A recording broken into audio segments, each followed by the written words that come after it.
What's up, Vinyl Maniacs, and welcome back to the channel. There hasn't been, as you noticed, much activity on this channel in the last couple of months. Reason is very simple. I was deadly busy with my life, private life, job, attended a number of festivals, which explains the lack of new content. But here we are with yet another update on my vinyl collection sale process. Starting off this time with Morbid Mayhem, a tribute to the Black Emperor's split LP. This is a cultish release, 1994 year of release by the kind lads at Land of the Rising Sun Records from Kunawa City, Japan. Absolutely not, that's BS, total lie. We all know, whoever has been involved in the scene long enough knows who was after this LP, namely Mauricio Bull Metal Montoya from the cultish Colombian record label War Master Records. Now, Mauricio used to be like one of the key figures in the underground at the time. He had a band named Typhon, which put out a rather decent album in the mid-90s called Unholy Trilogy, but his main contribution to the scene remains this split LP, as well as the other LP by Mayhem he put out that was live, called the Donald Black Hearts, the infamous The Donald Black Hearts LP, which almost got my channel nuked because of I remember 2 years ago I posted this episode focusing on my Mayhem bootleg vinyl collection, and somehow I forgot to blur the picture on the front cover artwork, which is of course the after-death post-mortem picture of a dead's corpse lying around. And guess what? Somehow YouTube didn't like the fact that I was uploading pictures of dead people and decided to remove my content. Now, the problem is that I could film it again if only I still had Mayhem LPs left in my collection. I sold most of it. I'm only left with like the original Death Crush pressing, as well as the Dawn of the Black Hearts LP, but everything else, if I remember correctly, has been sold, including this LP, which is limited to 500 units according to most sources, but in my opinion there must have been more than 500 because it can still be found. It has been bootlegged a shitload of times over the years, but this is the very first pressing. I believe that Nestle of the Records still has a copy for sale for like 500-600 euros or something like that.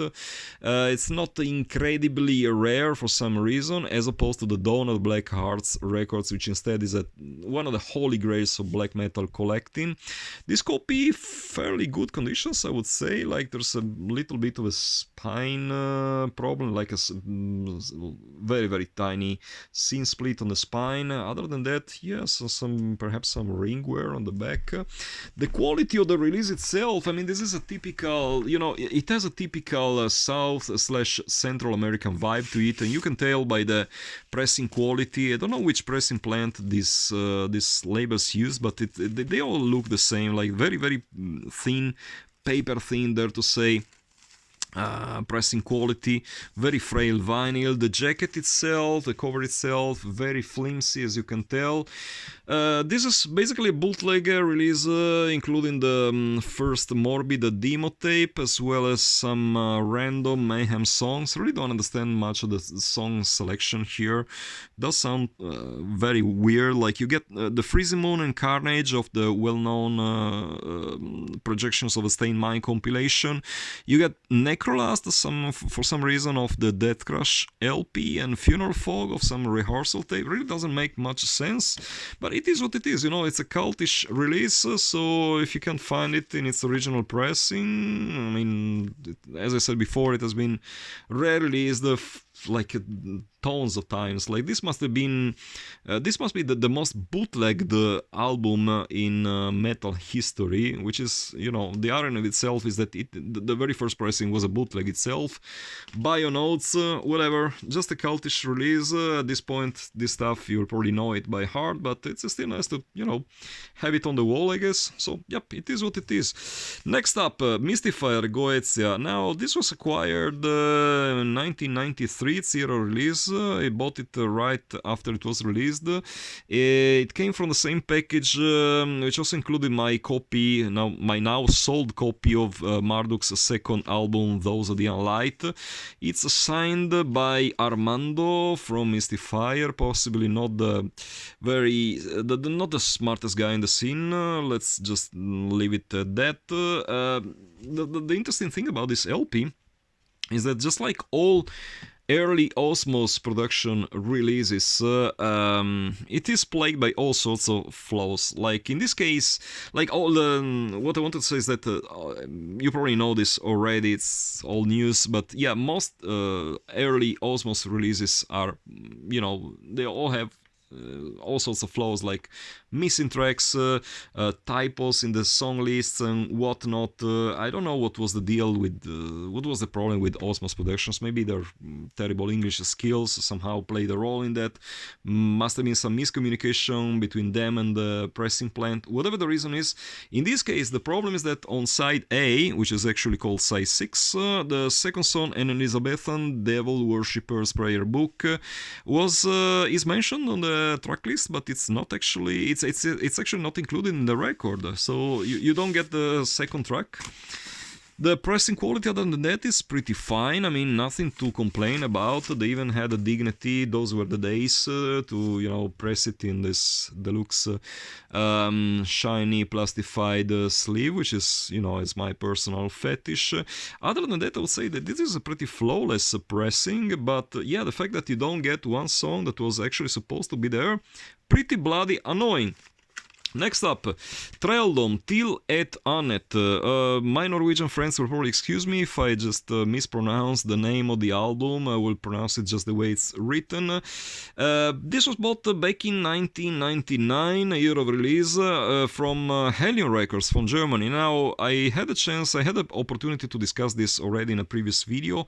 Helion Records was my, one of my mail orders of choice back in the day. I used to buy tons of vinyl from them. They had such a massive catalog. They were carrying all the main underground releases from the time. You can still see there's the price tag, 23.80 German marks, which would be like 25 euros more or less, adjusted for inflation these days. I have very mixed feelings about this LP, because on one side, I totally love the musical quality of it. This album absolutely slays. One of the best, one of the most underrated, I would say, bands from back in the day. But the pressing quality, my friends, absolutely abysmal. I don't know if you can tell from the angle, but like everything that could possibly have gone wrong here went wrong. Like, for instance, I don't really get the weird collage of pictures that they chose for this edition, because the CD version has a completely different cover artwork, much better looking.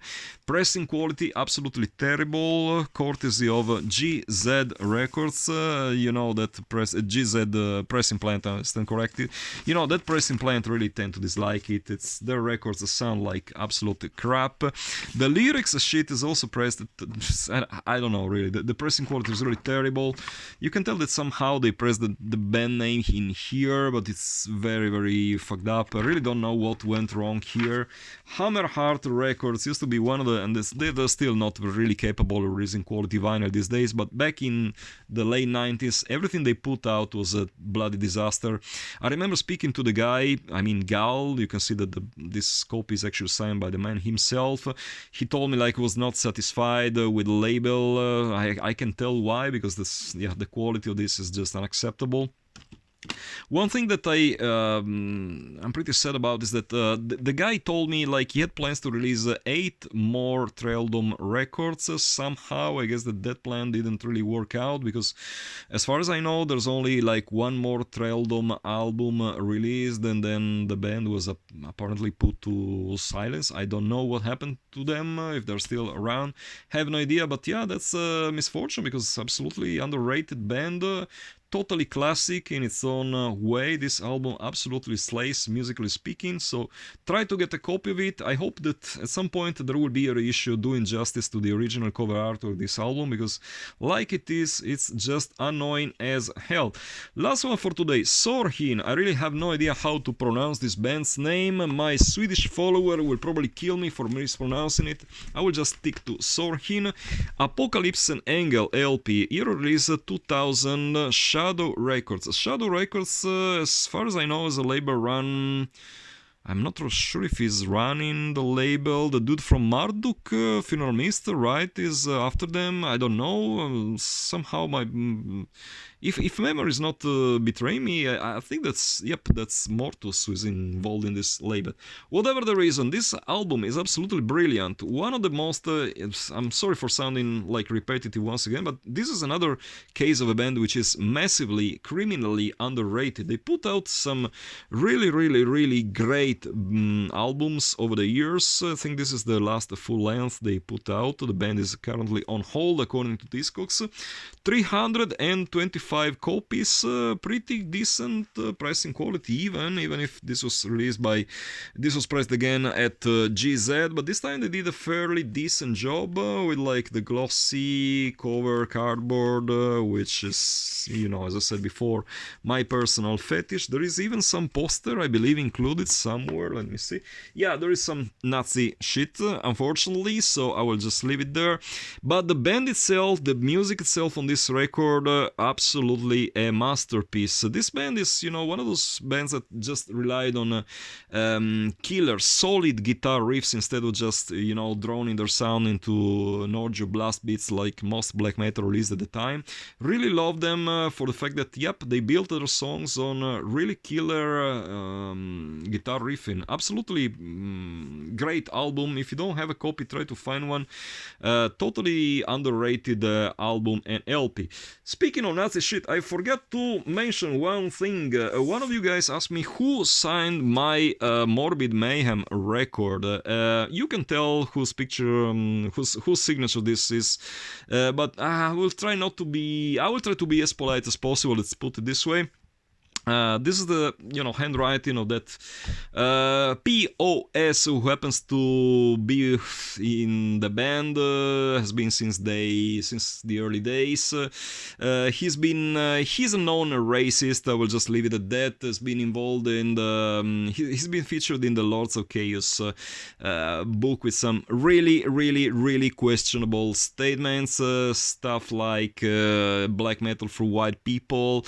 I don't know how I was dumb enough to ask this imbecile for an autograph. I really don't want to resort to name calling or body shaming at all. That's not my style. But when a guy is bloody, this dude is like a midget. It's like 1.62 tops tall, and the fact that a guy like that has the guts to be, has the nerve to even come up with branded racist statements like the ones I mentioned, that's where, things just get on my nerves pretty heavily. But I mean, we will just forget about it, just play the music, try to concentrate on it, try to separate the art from the artist. No, not really. I'm not gonna do that. I'm gonna fucking crucify them for that. They are not needed in my collection anymore. Yeah, that's one of the reasons why I decided to get rid of most of my black metal collection. I just can't relate to the genre anymore because of its inner stupidity. Way too many toxic people in the scene, way too much racist / Nazi crap, not needed in my flat anymore.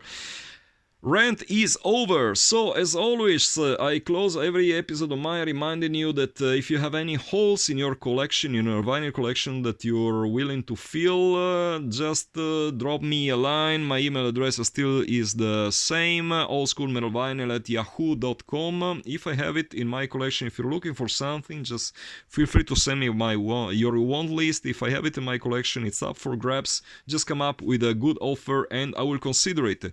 And as usual, till the next time, until the next episode, keep it loud and heavy.